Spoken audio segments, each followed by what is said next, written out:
Hello and welcome to England's second city. This is the sight that greets you as you enter Birmingham these days. A bin strike that is now entering its second month, with emergency talks happening at the union today to try and get an agreement between them and the council to end the nightmare that a lot of residents have been having with, as you can see, mountains of rubbish. I mean, this is taller than me, this thing. This is going to be over 6 foot's worth of rubbish.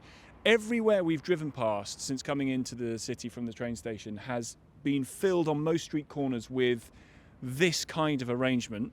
The smell, the place stinks. And of course, there's the issue of rats. I don't know if you can see in here, but you can get a pretty good example of what I mean. That's a hole in a bin bag created by a rat. There's holes all over the place. The rubbish has spilt out everywhere and no one's been doing anything about it for the best part of 2 months. This is what 6 weeks of bin strike looks like, at least on this road. The smell is, I'm going to go with fruity. It certainly hits the back of your throat pretty quick. And as you can see, this has been here for an age because you've got at least 8 deep, 6 high, what have you. And look, they've clearly been ripped open. I've got my trusty litter pick here. That's just eggs, just knocking around, glass bottles and everything. There's holes in the bin bags where the rats have been. Here you are, that's a classic. Come down here. My colleague was here a few days ago and pointed out that in one of the areas, you'll find a bin bag that has been ripped open by something or other with used nappies in it. And I can tell you that's used because I can smell it from here. And the other thing they said that they'd found were 3 used condoms. If you swing round over there, that's a nursery for 2 and 5-year-olds. Do you want to be bringing your child past this, going to nursery every morning? I know I don't, but these strikes are set to continue for another, God knows how long, unless they can get resolved. Here you go, there's another bag that's ripped open. This absolutely stinks. I'm getting this is humming. I'm getting out of here. It's horrendous. So we've just come around the corner and we've come across this shop here, which is obviously trying to do business despite the bin situation. You can see the fruit and veg that is outside the shop being sold. One wonders whether that's a good idea given all the rats. Just come to talk about the bins. How is it going? Not well. No, very well. Too much rubbish. Last week was a fire here. There was a fire? Yes. What, in the bin bags? No, on the bin, because the people, all people, they put the rubbish there and. Oh, I see. And they set it on fire? Okay, yeah, it was big fire. How long's it been like this? Like nearly 1 month. 3 weeks. 3 weeks? 2 weeks? Yeah. And the smell, man, it absolutely stinks. Sorry. Kids. Yeah, terrible for kids. Yeah, so much kids. Yeah. I'm scared about my children. You're scared about your children because of the health implications? I'm scared to leave door open. The kids is going inside. Yeah. How old are your children? 7, 6 and 4, and I have my small daughter. Oh. Yes. Well, I won't speak too loudly because she might be asleep, so I won't wake her up. But you're worried that they get ill? Yes, I worry. Do you support the bin workers? Yes. You support them even though you're surrounded by bags of rubbish? Yeah, but when they don't receive good money, it's okay, like, go work. They want you work for free. Yeah. It's okay for them because they do hard work, because the people throw too much rubbish. Come into the butcher's with me. Door open. Rubbish everywhere. Oh, hello, sir. You work in the butcher's, obviously, or are you just carrying around a sheep? Looks like a goat. So people are trying to do their job and go about with their businesses. You've got a greengrocer's over there that's selling fresh fruit and vegetables outside. One wonders about whether the rats have had a good go at that. There's a butcher's next door which has got the door open, and obviously there's produce being brought in all the time past the stinking foul tip of rubbish that rats have been in, clearly, where there's discarded nappies everywhere. It's definitely not hygienic. So we're going to go and talk to a rat catcher who I suspect are incredibly busy at this moment in time to see what he can say about the rat infestation. We've doubled the amount of work in Birmingham over the last 4 or 5 weeks. My technicians, they're working 10, 12-hour days every day, even pulling in weekends to try and keep on top of this. The thing is, every street that we've come down, every single one has had bins that are spilled out over. I mean, that looks pretty neat, to be fair.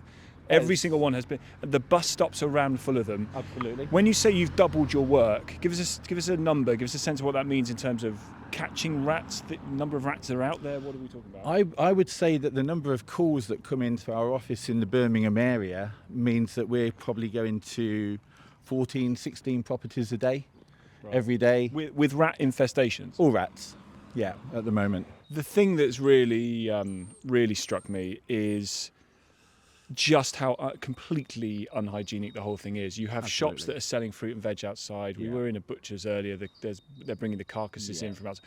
I mean, this is going to be a health hazard. If it isn't already, I'm surprised. But give it a couple more weeks in this kind of weather. Of course. You've got to bear in mind, many of them are probably coming from the sewers in the first place, and by the time they're going through rubbish, which has been there for weeks and weeks now, all they're doing is picking up more disease and bacteria that they are potentially putting human health at risk, of course. How long do you think this can carry on for before people start to get ill, or it starts to get really, really untenable? There's a risk from day one. You know, these rats will carry diseases that can affect human health. The longer it goes on, the higher the risk is going to be. So, yeah, it depends. Certainly, you're looking at the children, maybe the elderly, anybody that have certain conditions, liver conditions, for example, they're going to be a little bit more at risk if they're going into these kind of places. So now we've seen the bins on the corner of the streets, and we've spoken to residents who are now living in a tip.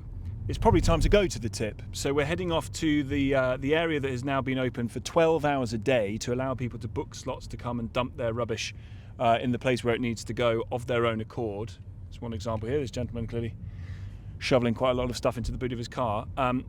There's a queue, you might not be surprised to hear, for the tip.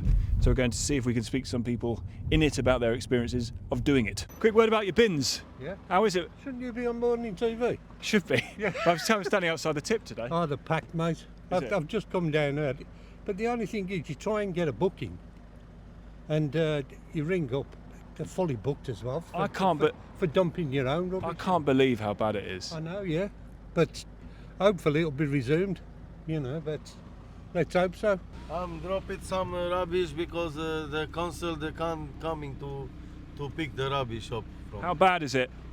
It's very bad. I was need to go to work. I waste my time coming to sort it out, this problem. You've taken a day off work to come and dump rubbish? Yeah, because it's smelling. It's something food from the inside the house. And people complain. Rats? Rats coming, ripped in the bag, too much problem. Been to the tip? Yes. Yes. Great way of spending the day. Oh, yes. Very. Very hard job. Very hard work. How bad is it where you live, this bin strike? Well, you know what's happening? Someone dumped their rubbish on top of our bin for no reason. I'm really angry about these things. I want to find that person who's done that. I can't believe how bad it is. The smell, the state of it is terrible. Yeah, it is terrible because we had the bin who dropped it on our bin, saw birds pecking on it, doing all sorts. These are the regional offices of Unite, where some of the workers have come this morning ahead of talks with the council today. We are on month 2 of these bin strikes now, and there doesn't seem to be an end in sight, despite central government trying to get involved. Angela Rayner talking to unions on Saturday. But this afternoon, they're preparing for talks with the council and with the commissioners who are helping bankrupt Birmingham City run the council to try and get this strike over and done with. Dale, tell us how long you've been on the bins. We'll be coming up to 32 years. So what's happened? Why has it gone so wrong? Because the commissioners are brought in and they keep saying about equal claims against the bin men, but it's only the grade fees on the bins. The street cleansers and everybody else in the council, they're not touching their grade fees. It's just us. It's something to do with task and finish and time on time, which that finished in 2017, 2014. Right. So you're going to see a level of grade of bin man drop from about £32,000 to £24,000 a year, something like that. The damage that this strike is causing now into the month of it is so huge that a lot of people are saying that what you're doing is disproportionate, that it's not fair on residents. I can understand that because it's our bins as well. Our bins are not getting touched as well. And when we've got people who work with me, they live in tower blocks and their bins haven't been touched for 6 weeks. Yeah. So it is bad. But you got to make a stand somewhere. I mean, all the people got to think about is, if someone comes along to you and says, I'm going to take £8,000 off you, what would you do? Well, as a percentage, it's massive, isn't it? You know, it's basically a quarter of the pay that they say has been cut. But the council say they've made you a fair offer. It's either voluntary redundancy or you can go and work a different job. I mean, the best part, they say they made a fair offer. They'll give you £7,000 for the first year. I mean, they've dropped their wages now since January the 1st. January the 6th. They dropped the wages down.